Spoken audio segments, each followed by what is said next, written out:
السلام عليكم ورحمة الله وبركاته. نحمد الله العظيم ونصلي على رسوله الكريم. أما بعد. அன்பான பெரியோர்களே, ஜமாத்தார்களே, அல்லாஹ்வின் கிருபையால் ஃபஜ்ருடைய தொழுகையை இமாம் ஜமாஅத்தோடு தொழுதுவிட்டு குர்ஆனின் விளக்கங்களை தெரிந்து கொள்வதற்காக நாம் எல்லாம் அமர்ந்திருக்கிறோம்.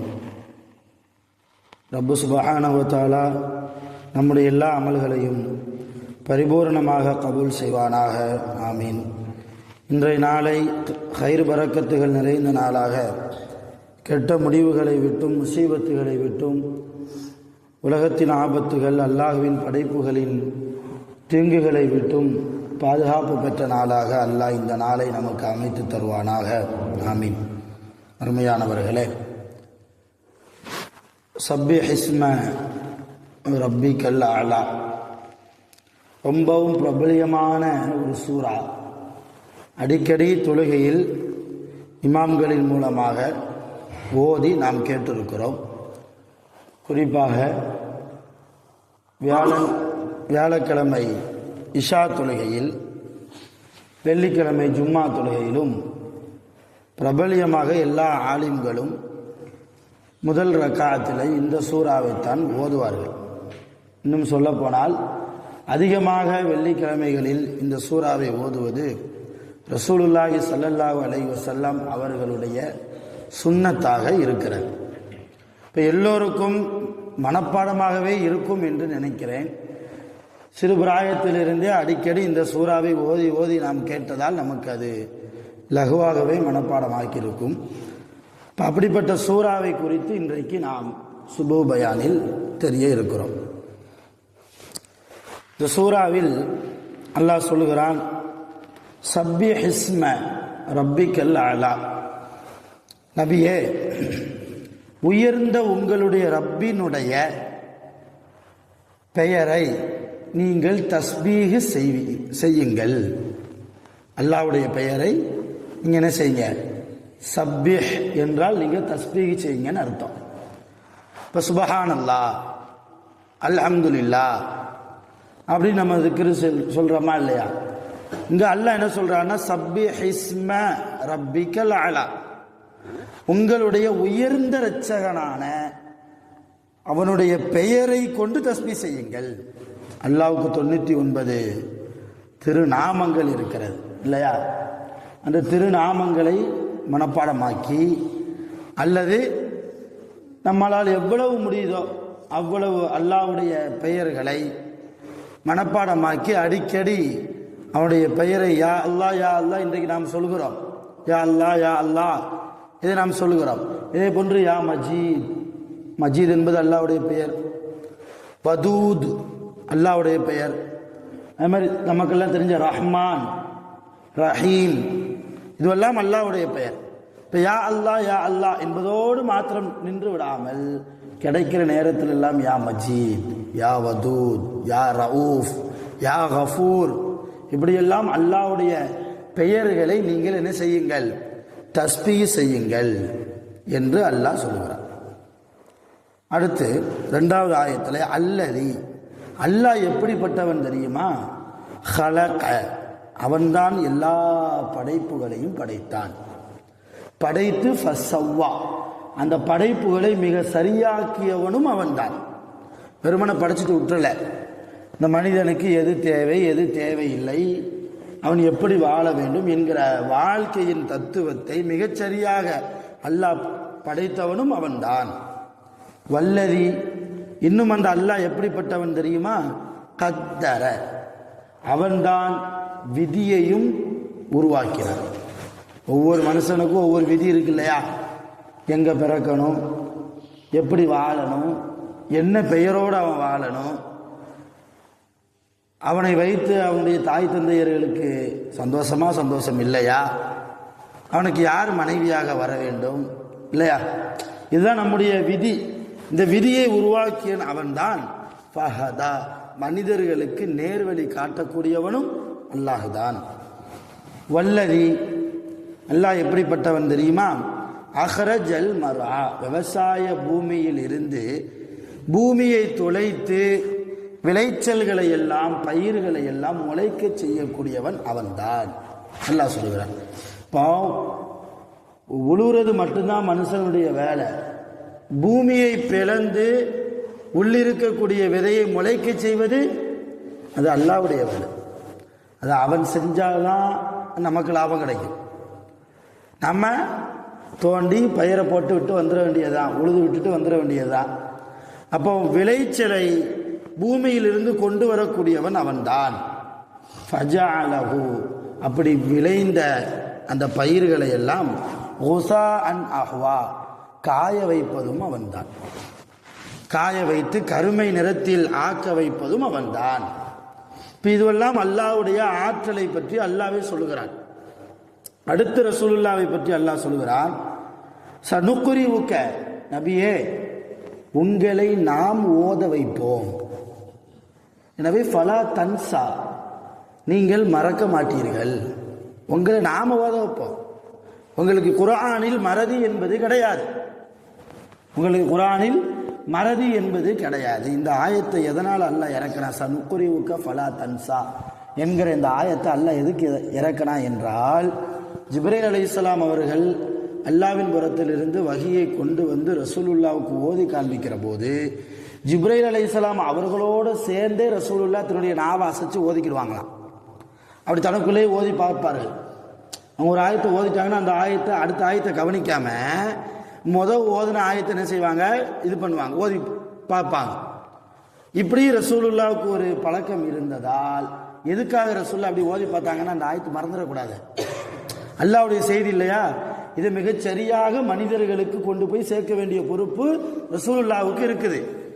அப்போ இதை எப்படியும் இதை விட்டுறக்கூடாது என்பதற்காக மிக ஆர்வத்தோடு அவசரமாக மனப்பாடமாக்குவாங்க ரசூலுல்லாஹி ஸல்லல்லாஹு அலைஹி வஸல்லம். அதுதான் அல்லாஹ் சொல்றான், அப்படிலாம் அவசரப்படாதீங்க. சனுக்குரிவுக்க, உங்களை நாம ஓத வைப்போம், நீங்க மறக்க மாட்டீங்க என்று அல்லாஹ் சொல்கிறார். இல்லா மாஷா அல்லாஹ், அல்லாஹ் நாடியதை தவிர. குர்ஆனில் 6666 ஆயத்து இருக்குது, இப்படித்தானே? ஆனா இதற்கு மேலேயும் அல்லாஹ் ஆயத்துகளை இறக்கியிருக்கிறான். இதற்கு 6666 ஆயத்துகளுக்கு மேலேயும் அல்லாஹ் குர்ஆன்ல வசனத்தை இறக்கினான். சில வசனம் காலத்திற்கு ஏற்ப ரசூலுல்லாஹ் சொல்லிட்டாங்க, இனிமேல் இதை நீங்கள் தொழுகையில் ஓத வேண்டாம். அல்லாஹ் எனக்கு இந்த ஆயத்துகளை, நீங்கள் ஓதுகிற இந்த ஆயத்துக்களை எல்லாம் எனக்கு மறக்கடிக்க செய்து விட்டான். எனக்கு எந்தெந்த ஆயத்துக்களை எல்லாம் அல்லாஹ் மறக்கடிக்க செய்தானோ அந்த ஆயத்துக்களை நீங்கள் தொழுகையில் என்ன செய்ய வேண்டாம், ஓத வேண்டாம். புகாரியில் வந்திருக்க ஹதீஸ். சில சஹாபாக்கள் ஓதுனாங்க, ரசூலுல்லாஹ்ட்ட போய் அதை பின்னாடி நின்று தொழக்கூடிய சஹாபாக்கள் ரசூலுல்லாஹ்ட்ட போய் சொன்னாங்க, நீங்கள் ஓதாத ஆயத்தெல்லாம் அந்த சஹாபி ஓதுறாரே. அப்போ அந்த சஹாபியை கூப்பிட்டு ரசூலுல்லாஹ் கேட்கும்போது, ரசூலுல்லாஹ் இந்த ஆயத்து உங்களுக்கு தானே இறங்குச்சு, வஹி தானே, இதை நான் ஓதுறதுல என்ன தப்புன்னு கேட்டார் அந்த சஹாபி. இப்போ ரசூலுல்லாஹ் சொன்னாங்க, எனக்கு தான் இறங்குச்சு, ஆனால் அல்லாஹ் கால ஓட்டத்தில் என்னை இந்த ஆயத்தை மறக்கடிக்க செய்ததால் இனிமேல் யாரும் இதை ஓத வேண்டாம் என்று தடை செய்தார்கள். இப்போ அல்லாஹ்வுடைய ரசூலுக்கு எது ஞாபகம் இருக்கிறதோ அதுதான் குர்ஆன். அதைத்தான் இன்றைக்கு நாம் தொழுகையில் ஓத வேண்டும். ஹதீஸ்ல அது என்ன ஆயத்து என்பது கூட வருகிறது. ஆனால் அந்த ஆயத்தை எடுத்து வச்சுட்டு இன்னைக்கு நம்ம தொழுகையில் என்ன செய்ய முடியாது. ஹதீஸை பார்த்துட்டு இதுவும் அல்லாஹ்வுடைய ஆயத்து தான், நான் தொழுகையில் ஓதுவேன்னா தொழுகை கூடாது.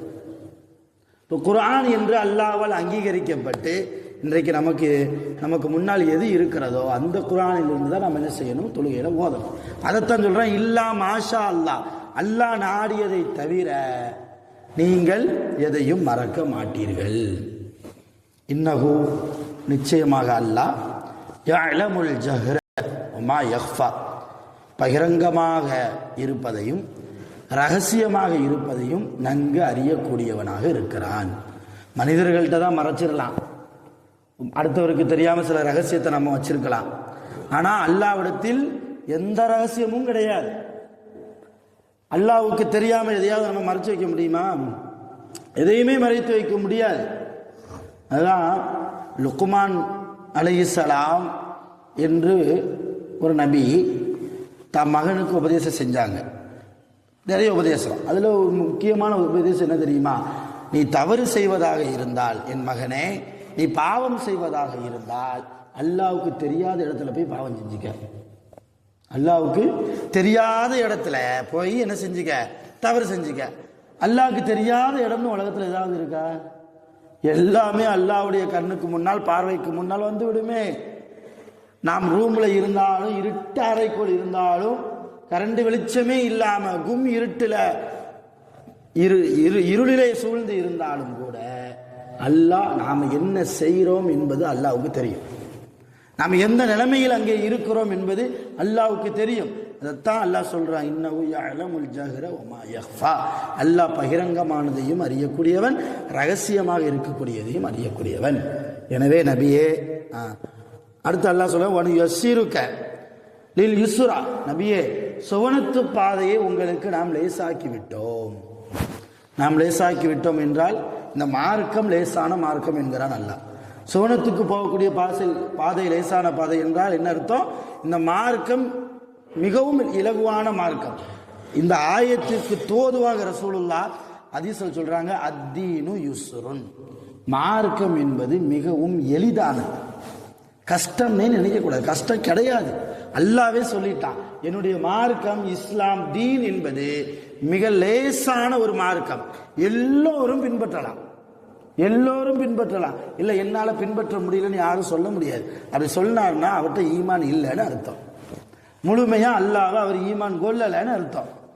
இப்போ முழுமையான ஈமான்தாரிக்கு இந்த மார்க்கம் லேசாக ஆக்கப்பட்டிருக்கிறது என்பதை அல்லாஹ் குர்ஆனில் சொல்கிறான். எனவே ஃபதக்கிர், நபியே நீங்கள் உபதேசம் செய்யுங்கள்.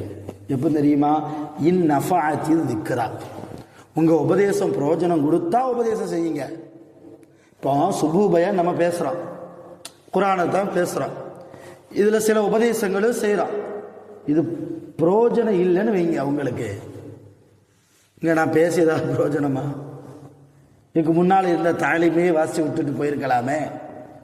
ஜும்மா பயான்ல வர்றோம், பயானை கேட்குறோம், சில ஆயத்துகள், சில ஹதீஸுகள், சில இஜ்திமாக்களுக்கு போகிறோம் இல்லையா?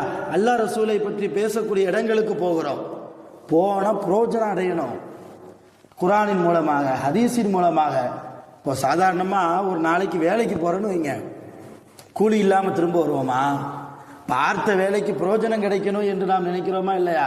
ஒரு நாள் முழுக்க வியாபாரம் செய்கிறோம், அந்த நாள் முழுக்க நமக்கு நட்டம் வந்தால் இரவு தூக்கம் வராது நமக்கு நைட்டு இல்லையா? இப்போ எதுலையுமே ஒரு பிரயோஜனம். அதே போன்றுதான் உபதேசம் செய்வதாக இருந்தால் பிரயோஜனம் பெற வேண்டும்.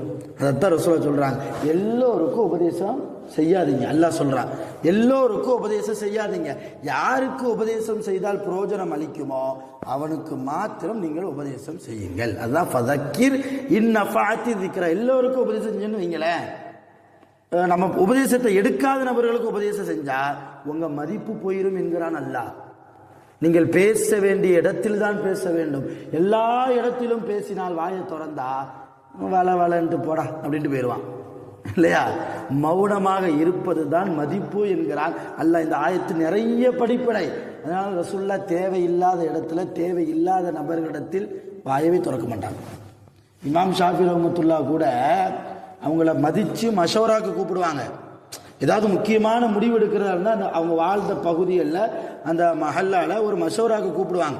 போவாங்க, மதித்து கூப்பிட்டாங்களே என்பதற்காக போவாங்க இமாம் ஷாஃபி ரஹ்மத்துல்லாஹ். ஆனால் எந்த கருத்தையும் சொல்ல மாட்டாங்க, எந்த கருத்தையும் சொல்ல மாட்டாங்க, வாய் மூடி அமைதியாகவே இருப்பாங்க. இதை ஒரு ஆள் கேட்டார், என்னங்க இமாம், நீங்கள் வந்து பெரிய அறிஞராக இருக்கீங்க, ஒரு 4 கருத்து சொல்லுவீங்கன்னு உங்களை கூப்பிட்டா அமைதியாகவே இருக்கீங்களே. இமாம் ஷாஃபி ரஹ்மத்துல்லாஹ் சொல்லுவாங்களாம், என்னிடத்தில் கருத்து கேட்கப்பட்டு நான் ஏதாவது ஒரு கருத்தை சொல்லிட்டேன்னு வைங்க, அது கால ஓட்டத்தில் ஹைராக இருந்தால் என்னைய மக்கள் புகழ்வார்கள். ஷாஃபி ரஹ்மத்துல்லாஹ் சொன்னதுனால அவங்க சொன்னதை செஞ்சதுனால இன்னைக்கு நமக்கு நல்லா இருக்குது என்று மக்கள் என்னை புகழ்வார்கள். ஒருவேளை நான் சொல்ற கருத்து கால ஓட்டத்தில் வேற மாதிரி போயிடுச்சுன்னு வைங்க, இந்த மனுஷன் பேச்ச கேட்டதுனால தான் இப்படி ஆகிப்போச்சு, இவருடைய கருத்தை எடுத்ததுனால தான் இப்படி ஆகிப்போச்சு, மக்கள் என்னை இகழ்வார்கள். மக்கள் என்னை இகழக்கூடிய இடத்தில் நான் என்னை ஒருபோதும் வைக்க மாட்டேன், எந்த மஷவராலையும் எந்த முடிவும் சொல்ல மாட்டேன் என்பதில் உறுதியாக இருந்தார்கள் இமாம் ஷாஃபி ரஹ்மத்துல்லாஹ். இன்னைக்கு சும்மா எங்கே போனாலும் என் பேச்சு தான் ஓங்கி நிற்கணும் என்று நினைக்கக்கூடிய முஸ்லிம்கள். இப்போ எப்படி மதிப்பு இருக்கும்? அதான் அல்லாஹ் சொல்கிறான், ஃபதக்கீர் இன்னஃபஅத்தின் திக்ரா, உபதேசம் பிரயோஜனம் கொடுத்தால் நீங்கள் என்ன செய்யுங்க, உபதேசம் செய்யுங்க. அந்த உபதேசத்தை யார் எடுத்துக்கிடுவா தெரியுமா? சயதக்கரு மையக்ஷா. அடுத்த ஆயத்தில் அல்லாஹ் சொல்கிறான், யாருக்கு அல்லாஹ்வுடைய பயம் இருக்குதோ அவங்க தான் உபதேசம் பெறுவார்கள். இப்போ குர்ஆன்ல நம்ம அர்த்தம் சொல்கிறோம், சில விளக்கங்கள் சொல்கிறோம். இங்கே 10-20 பேர் இருக்கீங்க, எல்லோரும் எடுத்துக்கிடுவீங்களா? கண்டிப்பாக முடியாது.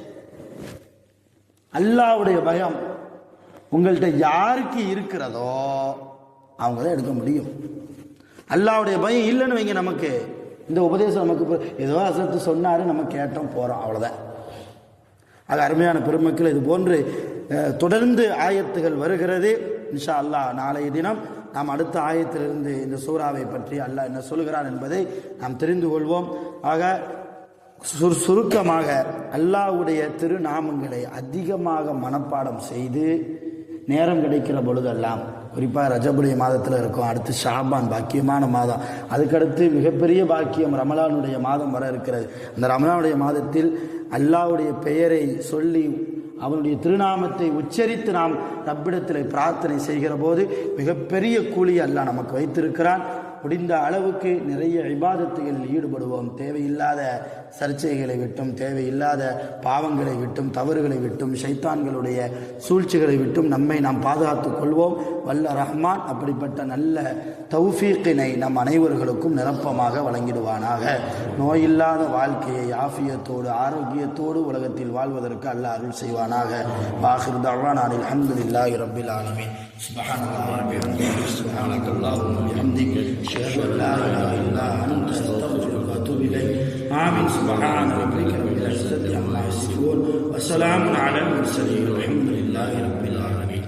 ஸல்லல்லாஹு அலா முஹம்மத் ஸல்லல்லாஹு அலைஹி வஸல்லம், ஸல்லல்லாஹு அலா முஹம்மத் ஸல்லல்லாஹு அலைஹி வஸல்லம், ஸல்லல்லாஹு அலா முஹம்மத் யா ரப்பி ஸல்லி அலைஹி வஸல்லிம். அஸ்ஸலாமு அலைக்கும்.